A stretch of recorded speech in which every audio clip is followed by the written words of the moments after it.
वृंदावन की सुबह थी। यमुना धीरे धीरे बह रही थी, जैसे किसी रहस्य को अपने भीतर समेटे हो। पीपल के नीचे एक छोटा बालक बांसुरी थामे बैठा था।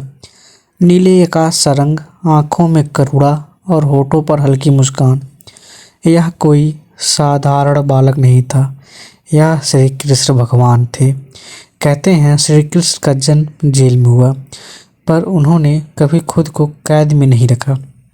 जन्म से ही उनके जीवन हमें सिखाते हैं कि परिस्थितियाँ चाहे कैसी भी हो, आत्मा स्वतंत्र रहनी चाहिए।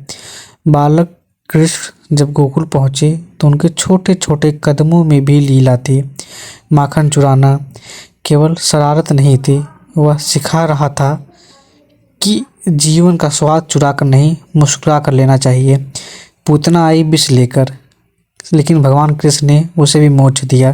क्यों? क्योंकि कृष्ण शत्रु को भी दंड से पहले करुणा देते हैं। कालिया नाग ने यमुना को विषैला कर दिया। सब भयभीत थे, पर कृष्ण नाचे उस जहर पर, उस अहंकार पर, उस डर पर। और यही कृष्ण का संदेश है कि डर पर नाचो, वह खुद हार मान लेगा। समय बीता, बालक कृष्ण किशोर बने। राधा आई। राधा कोई नाम नहीं था, राधा तो समर्पण थी। प्रेम की वह अवस्था जहाँ पाने की इच्छा नहीं, सिर्फ होने की खुशी होती है। कृष्ण ने राधा को पाया नहीं, पर खोया नहीं।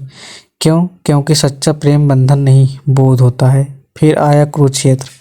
अर्जुन कांप रहे थे, अपने ही लोगों के सामने हाथ से गांडीव गिर चुका था। तभी कृष्ण बोले, अर्जुन, तुम परिणाम के नहीं, अपने कर्म के अधिकारी हो। गीता का जन्म युद्ध से नहीं, दुविधा से हुआ। कृष्ण ने अर्जुन को यह नहीं कहा कि युद्ध करो, उन्होंने कहा अपने धर्म को समझो। कृष्ण कभी कहते नहीं मुझे पूजो, वह कहते हैं खुद को जानो।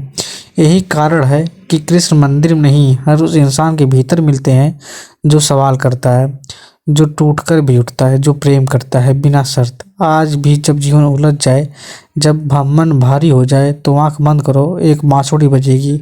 वह कृष्ण की नहीं, तुम्हारे भीतर की आवाज़ की होगी।